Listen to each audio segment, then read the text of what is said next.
fushat e gazit detar, pra fushat e gazit detar që janë e para është fusha gazmbajtësie e Tamarës, e dyta është fushat gazmbajtësie, janë dy fusha gazmbajtësie që janë fushat gazmbajtësie të Levathinës, të cilat janë përballë Gazës, janë dy fusha që i përkasin Gazës dhe që aktualisht i ka uzurpuar Izraeli dhe pretendon të nxjerrë gaz në to, pra janë fushat i përkasin Gazës. Po. Ndodhen këtu. Pra ato dy fushat Levathine ndodhen këtu.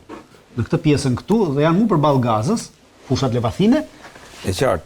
Janë mu përballë Gazës fushat dhe janë fusha që Kombet e Bashkuara ja kanë njohur Palestinës dhe ja njohin Palestinës, pra me vendimet posaçme, pra me të Këshillit të Sigurimit.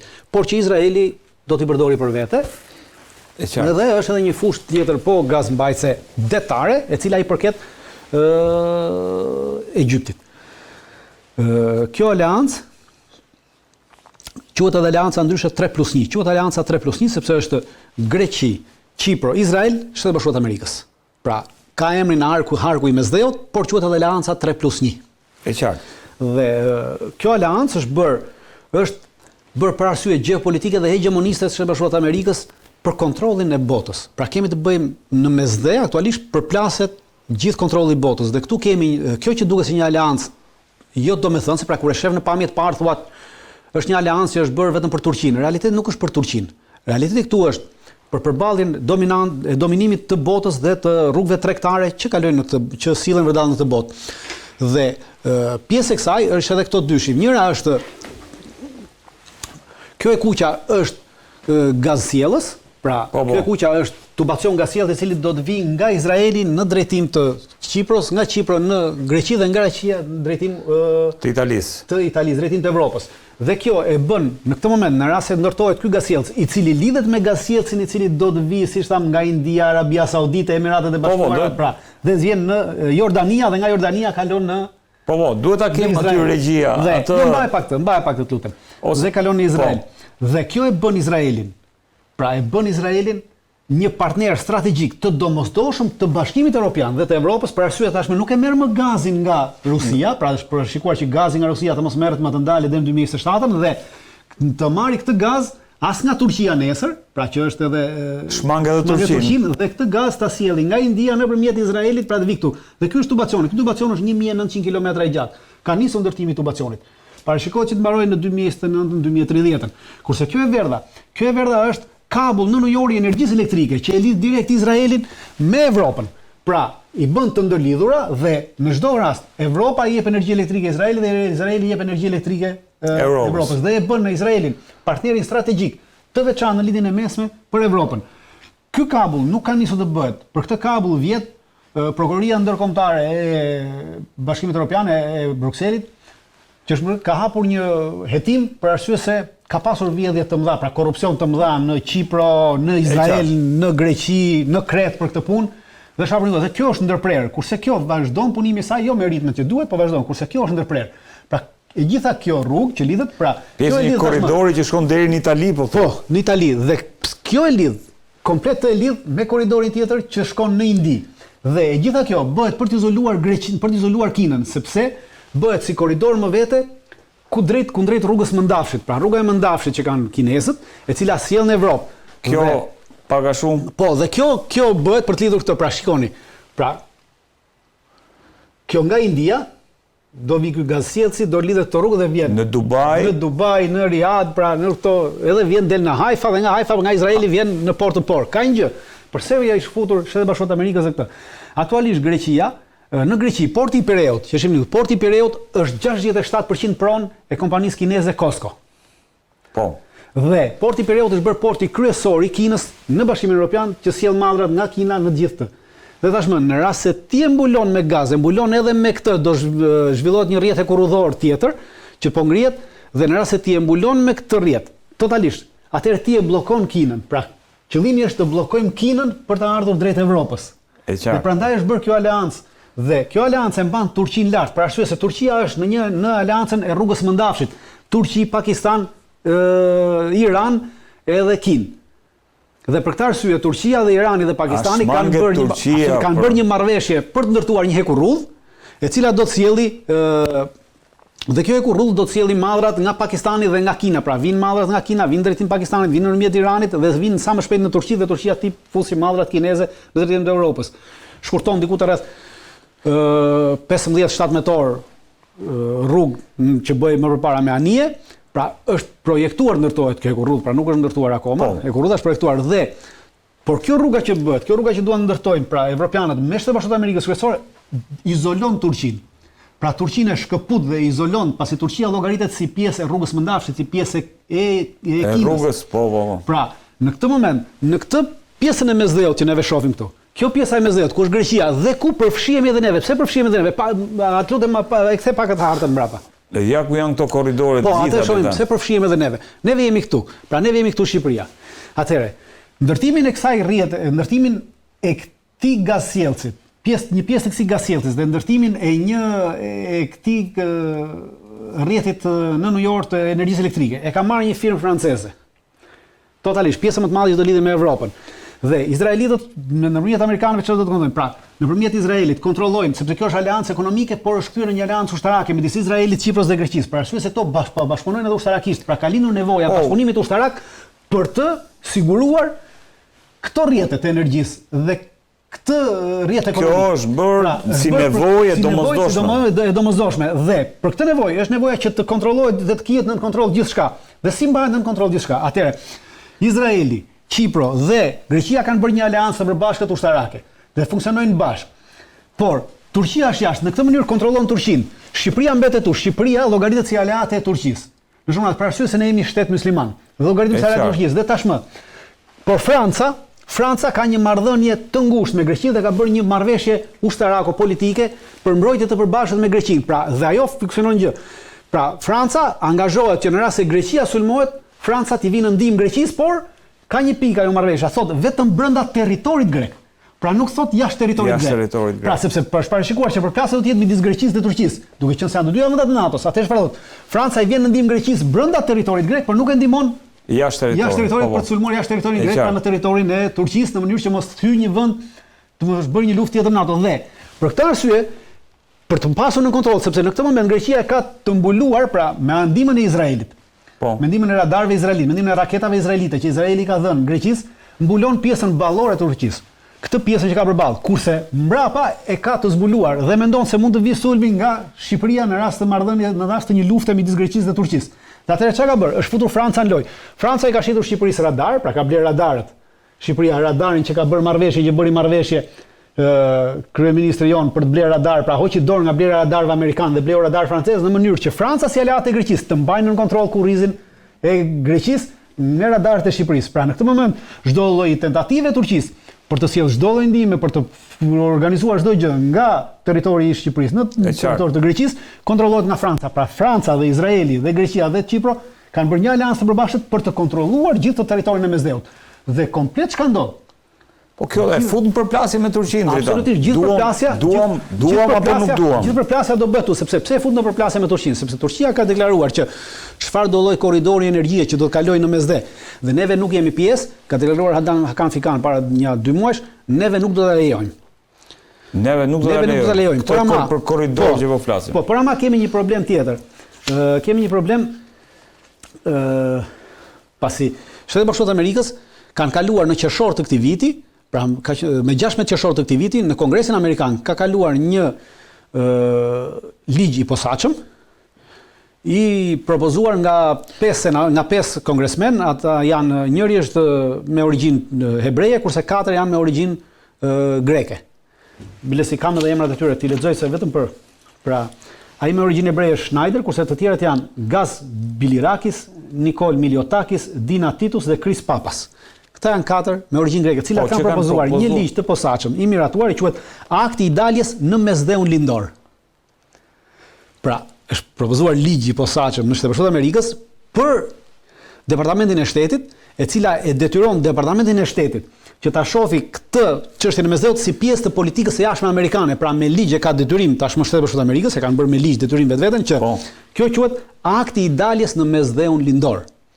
Dhe në këtë përfshihet dhe shkruhet shprehimisht: mbështesim mbrojtjen e projekteve të energjisë dhe infrastrukturës ndërkufitare me partnerët, dhe përcaktojmë partnerët Greqia, Izraeli, Kipër dhe Egypti, dhe promovojmë lidhjen me IMEK-un. IMEK-u është rruga që vjen nga India në drejtim të, pra IMEK-u është lidhja ekonomike që është bërë midis Indis, Shtetet Bashkuara të Amerikës, po ajo harta që pa që harta që e fut gati gjithë ato regjia.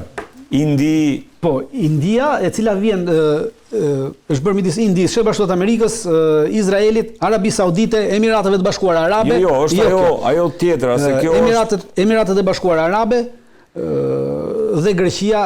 Po, për këtë. Po, për këtë. Kjo është ajo që vjen nga India. Kjo është IMEK-u dhe kjo është bërë për t'i bërë bypass Kinës dhe për t'i bërë bypass rrugës Mëndafshit.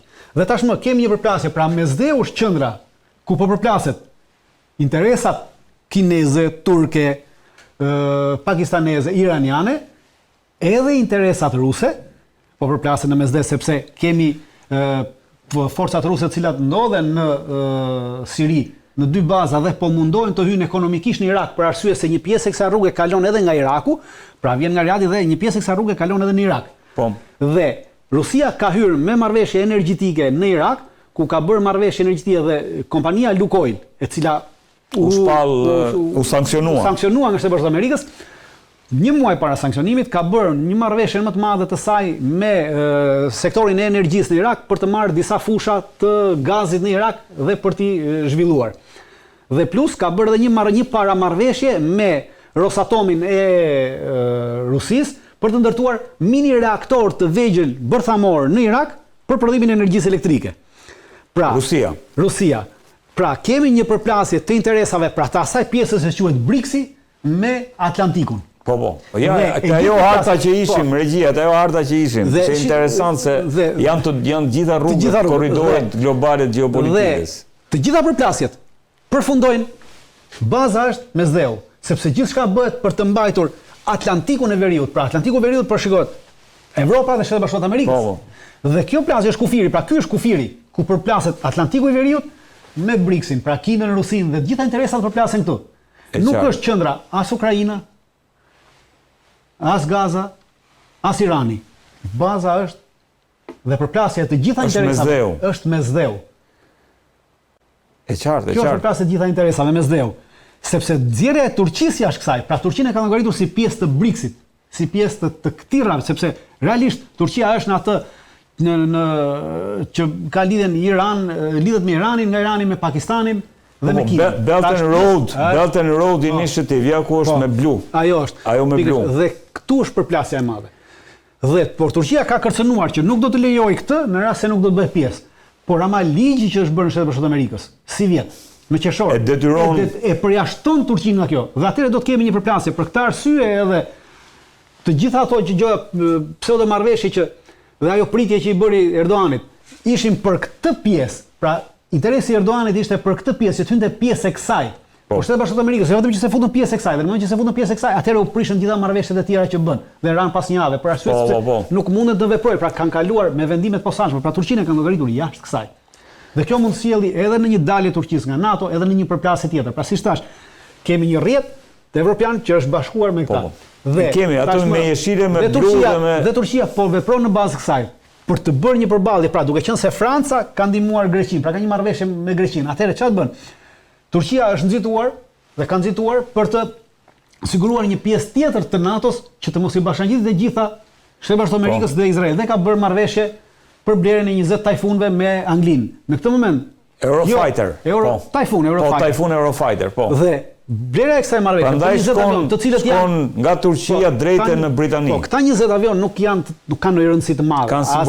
Kanë simbolik sepse e mbajnë të lidhur dhe janë avion që do t'i jepen për një periudhë 7 vjeçare, 8 vjeçare, dhe e mbajnë të lidhur Anglinë me Turqinë duke përjashtuar nga kjo aleanca tjetër. Franca këtej, Britania, Gjermania këtej. Pra është ndarje.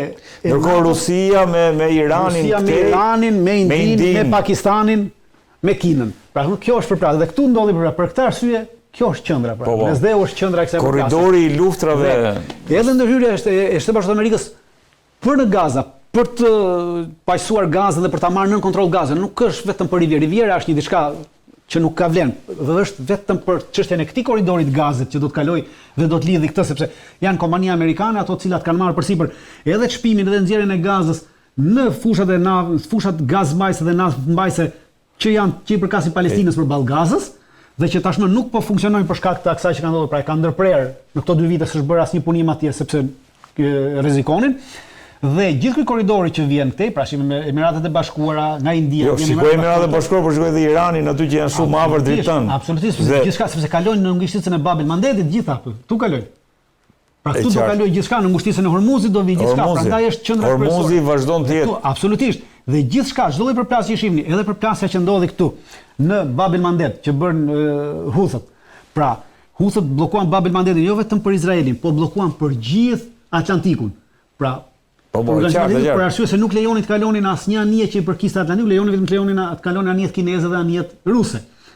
Dhe kjo bëhet për të anashkaluar komplet këtë sistem, pra që ti mund të funksionosh. Edhe ajo çfarë shih në Venezuelë. Pra Shteti Bashkuar të Amerikës nuk është atje qëllimi i pushtimit të Venezuelës, sepse Shteti Bashkuar të Amerikës nuk janë aq të marrë, pra atje ka njerëz të mençur dhe nuk janë të marrë sepse nuk e pushton dot Venezuelën. Ata nuk pushtuan dot Yemenin, pra nuk e mundën dot lere më Venezuelën. Por pse po bëhet? Venezuela është një nga vendet kryesore të prodhimit të naftës dhe gazit.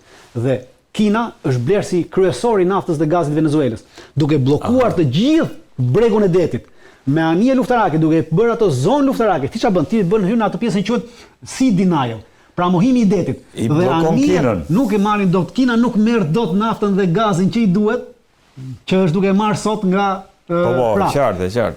Interesi është që ta mbajmë në këtë gjendje lufte, po jo të bëjmë luftë në mënyrë që ti të ndërpresësh Kinës marrin. Pra lufta është tregtare në realitet, por maskohet me këto veprime ushtarake të cilat janë për të bllokuar luftën tregtare. Dhe gjithë problemi do vjen sërish prapë, se bllokohet atje. Atje çfarë duhet? Siç thash, gjithë gazi dhe nafta që merr këtej, pra nëpërmjet këtyre anijeve, nëpërmjet këtyre tubacioneve, ta bllokojmë edhe pra kemi bllokuar në Amerikën Latine nëpërmjet me Venezuelën, bllokojmë Kinën edhe këtej. Pra lufta është Amerikë-Kinë dhe Rusi. Pra këto treja janë duke u përplasur me një tjetër të gjitha të tjerat. Për korridoret janë aksesor në pjesë të kësaj lufte dhe gjithë përplasja bëhet në mesdhe. Pra mesdheu do të jetë kryesori. Në rast se kjo që ndodh dhe këtu aktualisht kjo përplasje që po ndodh ka rivizimin dhe bërjen e hartave të reja të zonave të influencës. Pra po ndahen zonat të influencës në këtë opsionin e ri të sigurisë botërore.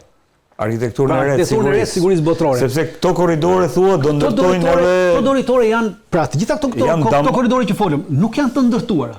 Këto korridore që folëm janë marrëveshje për të ndërtuar. Për të ndërtuar, e qartë. Pra, dhe tashmë po luftohet se cili korridor do të ndërtohet. Pra në rast se Turqia arrin ta bllokojë këtë korridor, atë ky korridor nuk ndërtohet dhe janë detyruar Atlantikut të përshtatet Road and Belt Initiative. Ti përshtatet kësaj Road and Belt Initiative. Në rast se kjo ndërtohet, atëherë këta janë detyruar të përshtaten kësaj dhe të gjejnë rrugë të tjera. Pra këtu, nëpërmjet kësaj, do përcaktohen vijat e reja dhe ndarjet e reja gjeopolitike të botës së re, rendi i ri botëror që themi. Pra, por rendi i ri ekonomik, se rendi i ri botëror nuk kemi, po kemi rendi i ri ekonomik. Ndërkohë SBA-ja Indinë e ka kthyer në Kinën e re, le të themi. Absolutisht e intereson, për arsye sepse përplasja që ndodhi midis Indisë dhe Pakistanit e vuri Kinën krah Pakistanit. Po, ja ku është Pakistani, lidhet me Belt and Road Initiative. Prandaj e vuri Kinën me përplasja dhe edhe sot, përplasja që bëhet midis dhe Shtetet Bashkuara të Amerikës po mundohen që ta marrin Pakistanin në krahun e tyre. Pra, janë munduar disa herë edhe përplasja që nxisin sot midis Pakistanit dhe Afganistanit. Bëhet për këtë qëllim. Pra, Pakistani me Afganistanin ka një përplasje ushtarake, pavarësisht se arritën një marrëveshje jo paqe, po një marrëveshje anëpushimi në Katar me ndërmjetësimin e Turqisë dhe me disa vende të tjera, është për marrjen e bazës së Bagramit, pra për futjen e amerikanëve në këtë territor dhe për kontradhënë. Në rast se futen në këtë territor, komplet këtë që shihni juve. Pra, kjo funksionon më sepse iniciativën absolutisht e bllokon këtë komplet. Pra bllokon sepse i del Iranit nga mbrapa, pra kjo kalon nëpërmjet Uzbekistan, i del Iranit nga mbrapa, Uzbekistanit dhe kontrollon komplet të territorin. Pra e prish këtë rrugtimin. Pra gjithashtu kjo luftë, por ama baza mbetet gjithnjë mesdheu. Sepse këto nuk kanë kapacitete që ta prishin. E vetmja gjë që mund të prishi veprimtarinë amerikane është këtu, sepse këtu përplasen, pra është Turqia e cila është lënë jashtë, është vendi i NATO-s, pra vendi i Atlantikut dhe është përjashtuar si nga amerikanët edhe nga ky arku Harku i mesdhës që kjo 3+1, Alianca 3+1 është përjashtuar në kjo dhe Turqia ka kërcënuar që në rast se unë përjashtojmë nga çdo lloj projekti energjisë që kalon në mesdhe. Unë nuk do ta lejoj, ka thënë Turqia. Pra është deklarat me zë dhe me figure Hakan Fidan. Hakan Fidan. Unë nuk do ta lejoj. Si mund ta lexojmë këtë Dritan? Sepse do ta prishin. Pash që në Kipro ishin Atë nuk do pse nuk do lejojnë. Ata nuk e kanë lejuar. Para 5 muajsh anijat franceze, të cilat erdhën për të ndërtuar gazsjellsin. Këtë gazsjellsin këtu u përzun nga anijet ushtarake turke. Pra erdhën anijet ushtarake turke dhe i përzun 2 anijet të ndërtimit dhe ato u tërhoqën. Pra kjo është nuk dhe në momentin që ti sjell anijet ushtarake për të përzën punëtorët, pra është një koncept i thjeshtë. Kur do të them që ti në këtë territor i cilin unë e konsideroj të timin, ti nuk ndërton dot shpilla, dhe ti më sjell punëtorët, atëherë vi unë ti përzi punëtorët. Në momentin që unë ti përzë punëtorët, atëherë do ti përzë një herë, 2 herë, 3 herë, pastaj ti do vish dhe do përplasesh me mua. Po. Pra, dhe çdo lloj po tregon që s'do ta lejoj këtë. Dhe çdo lloj përplasje. Turqisë intereson një përplasje me Greqinë, po jo një përplasje e madhe, një përplasje e limituar në mënyrë se çdo përplasje e limituar vim të ajo ideja që po bëjnë amerikanët në Venezuelë. Pra një përplasje e vogël midis amerikanëve dhe venezuelëve, e nxjerr Kinën jashtë, pra nuk e lë atë të marrë. Edhe këtu një përplasje e vogël midis Turqisë dhe Greqisë. I nxjerr gjithë jashtë. Nuk ky korridor nxjerr jashtë sepse nuk mund ndërtohet, sepse është zonë lufte dhe askush nuk vjen më të investojë dhe të bëjë. Pra këtu është ideja, nuk shkojmë në një përplasje madhore, por në këtë, por kjo përplasje e vogël e nxjerr jashtë, po këtu nxjerr jashtë edhe Shtetet Bashkuara të Amerikës. Dhe prandaj kjo do sjellë përplasje gjeopolitike të madhe në mesdhe midis krahut lindor dhe krahut të Atlantikut, dhe krahut perëndimor. Ku Turqia duket dhe kjo ishte Dritana ajo. Çdo lloj gjë që çdo lloj veprimi tjetër është në valën e kësaj, pra në valën e këtyre korridoreve ekonomike që janë përcaktuar, të ndërtohen. Jo, e qartë. Turqia do më thonë Dritana është pjesë e rrugës Mëndafshit. Rrugës Mëndafshit, pra fillon në Kinë dhe mbaron në Britani. Qëllimi është mbarojë në Britani. Dhe kjo po thua Britania dhe blerja e avionëve nuk është e rastishme. Nuk është e rastishme, është lojë politike dhe gjeopolitike e Turqisë për të mbajtur Anglinë të lidhur me Turqinë që mos bëhet pjesë e kësaj aleance. Pra, për ndarjen e një aleance brenda NATO-s në rast të një përplasje nesër, sepse si thash, Franca ka një marrëveshje me Greqinë, pra Franca ka një marrëveshje mbrojtje me Greqinë. Të çdo lloj përplasje pa përcaktuar, pra i sjell trupa po brenda territorit grek, pra brenda kufirit grek. Jo jashtë. Jo jashtë kufirit, pra nëse Greqia sulmon një territor në disa ishuj të cilat janë të kontestuar, Franca nuk e ndihmon për ishuj, po e ndihmon për mbrojtje këtu brenda. Nëse në Kipro ka le të themi ndodh ajo që pritet, një konflikt i brendshëm, fjala vjen. Franca nuk ka drejt Franca nuk ka marrëveshje me Kiprin, ka marrëveshje me Greqinë. Kipro është vend më vete. Pra, Kipro është antar i NATO, po është vend më vete. Ajo që lexohet ishte që dhe Mossadi dhe Shin Beti kishin investuar jashtëzakonisht në Kipro, Mossadi dhe Shin Beti kanë investuar në Kipro, atëre, në Kipro për arsye në aleanca e tyre është edhe aleancë ushtarake dhe gjeopolitike. Dhe kur themi aleancë ushtarake dhe gjeopolitike, si Mossadi, si Shin Beti janë organizma që funksionojnë në shërbim të shtetit të Izraelit, pra të këtij shteti zionist dhe nazist të Izraelit, dhe Izraeli ka pasur interesin të funksionojnë në to dhe ndihma më e madhe ka ardhur gjatë luftës me Iranin. Gjatë luftës me Iranin, të gjithë Kipro ishte baza kryesore nga ku ngriheshin avionët izraelit. Jo avionët izraelit, ngriheshin avionët amerikanë dhe avionët edhe nga Greqia, avionët amerikanë dhe avionët anglez kanë një bazë në Kipro, avionët e zbulimit që kanë. Furnizoheshin në Kipro, qëndronin në Kipro dhe gjatë gjithë kohës ishin në monitorimin e radarëve të Greqisë. Pra Greqia mbulonte me radar çdo lloj lëshimi të raketave të Iranit, këta në që nuk e mbulon dot Izraeli. Dhe e ndihmonte Izraelin në këtë aspekt, pra në radarët, se ka radar me rreze më të gjatë veprimi sa kjo. Pra e mbulonte këtë. E dyta, u përdor Kipra dhe Greqia si vend për depozitimin e avionëve civil. Në momentin që nisi lufta midis Iranit dhe Izraelit, Izraeli vendosi të ndërpresë të gjitha fluturimet civile dhe të gjitha avionët, i hoqi nga Izraeli avionët civil që kishte Elali dhe i vendosi në Greqi edhe në Kipro, në Larnaca dhe në Kipro. Pra i la atje, i depozitoi atje për gjithë periudhën e kohës. Këto si sisteme Dritan Barak. Ky Baraku është sistem që është në Kipro. Izraelit, është në Kipro dhe Kipro e bleu këtë pasi e detyruan Shtetet Bashkuara të Amerikës që të hiqte S-300-ën, sepse Kipra kishte bler një sistem S-300 nga rus, por nuk i kishte përdorur asnjëherë. Dhe ministri grek dhe normalisht e bleu Kipro, nuk ja la ta përdorte asnjëherë Shtetet Bashkuara të Amerikës dhe e bleu Greqia pastaj dhe e linte në Kipro. Dhe ministri grek, ja rrova emrin, të më falni, ati ministri grek që ja bleu Çipros, përfundoi në burg në Greqi për këtë arsye. Pra, sa e kërcënon kjo nuk është se ka në kërcënim të madh, sepse ky lloj sistemi e ka radarin. Izraelitët pretendojnë që ka radarin 400 km, por deri tash efektiviteti i tij ka qenë 200 km. Pra nuk është radar me gjatësi 200 km dhe nuk ka ndonjë efektivitet të madh ndaj Turqisë. Pra nuk është se e rrezikon totalisht. E mbulon gjithë Çipron. Po e mbron atë korridorin që po diskutojmë. Absolutisht bëhet, sepse korridori vjen këtu në Haifa, këtu dhe pastaj këtej. Pra vjen një herë në Çipro dhe pastaj këtej. Prandaj është përmbrojtjen e këtij korridori. Po, edhe patriotët. Edhe në këtë sistem janë patriotët që ndodhen në Kret. Pra këtu është në Kret patriotët. Po, janë në funksion të asaj hartës. Janë në funksion të kësaj, gjitha është në funksion të kësaj. Prandaj kemi edhe këtë dhe turqit çka kanë bërë? Kanë iur dhe kanë ardhur në Libi. Pra kanë ardhur në Libi dhe janë vendosur në Libi, forcat turke dhe edhe forcat ruse janë vendosur në Libi, se Libia është ndarë më dysh. Edhe kjo është pjesë e kësaj, pra është pjesë për kontrollin e mesdhellit. Pra Turqia e ka parë duke qenë se dhe Turqia është vendosur në Libi në vitin 2020. Pra një vit pasi është bërë kjo aleancë që u bën në Greqi 3+1. Ka qenë kundërpërgjigje ndaj kësaj. Për arsye për t'i dalë mbrapa kurrizit kësaj aleance. E qartë. Sepse këtu ishte izoluar dhe atë ka vendosur forca në Libi dhe është Turqia ajo që mban qeverinë libiane, atë qeverinë që njihet nga Kombet e Bashkuara, kurse Rusia mban qeverinë tjetër që është Halifa Haftari që nuk njihet nga Kombet e Bashkuara. Pra gjysmë tjetër e Libisë. Dhe këto dy vende janë këtu bashkë. Zakonisht ka luftime midis këtyre të dyjave. Midis trupave që mbrojnë këto të dyja, po midis Turqisë dhe Rusisë nuk ka përplasje aktuale këtu. Por ama janë vendosur këtu për të pasur në kontroll gjithë pjesën e mesdhellit. Pra gjithë të pjesën e mesdhellit për ta pasur në kontroll, për të pasur në kontroll kanalin e Suezit, pra për ta mbuluar nga Libia kanalin e Suezit, edhe për të kontrolluar Gibraltarin i cili është afër dhe kalon këtu. Dritan, po dy bazat ruse në Latakia, fjala vjen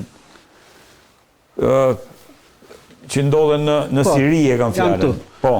Njëra është këtu në Latak, njëra është këtu baza e Latak, Latakia është baza Hmeni. Rusia nuk është se ka shfaqur. Pavarësisht asaj, Rusia e shef si të paqëndrueshme Sirin. Dhe këtë qeverinë e Sirisë e bërë nga këta terroristët e kthyer në zotrime kollare. Pra nuk shef qëndrueshmërinë në këtë aspekt.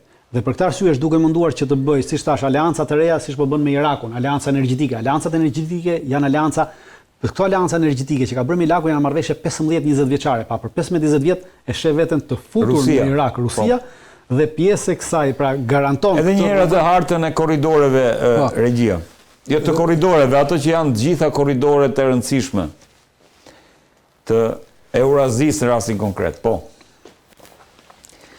E qartë. Ndërkohë, Rusi, Dritan, Iran, Indi, kemi dhe një korridor tjetër. Po, kjo është e kurrudha që është bërë dhe Rusia ka bërë këtë e kurrudhën nga këtu deri në këtë portin e bandarit, Bandar Abbas, deri në portin e Bandar Abbasit. Nga këtu dhe është kjo rruga që dhe po është duke bërë edhe rrugën, po, Bandar Abbas është. Kjo është harta, faleminderit regjia. Dhe vjen nga Rusia, vjen këtu, pra kalon në detin Kaspik, dhe nga deti Kaspik vjen në Iran, dhe nga Irani pastaj lidhet me Indin. Prap India, shiko, Kina ka rrugët e saj, kurse Rusia sërish duke mbajtur lidhjet midis Indis dhe Kinës, pra për të ndërhyrë, për të qenë politikisht dhe për të qenë geopolitikisht në të gjithë rajonin. E qartë. Dhe Rusia ka dhe marrëveshje ushtarake me Indin. Pra Rusia është duke shitur naftë dhe gaz edhe Indisë edhe Kinës njëkohësisht.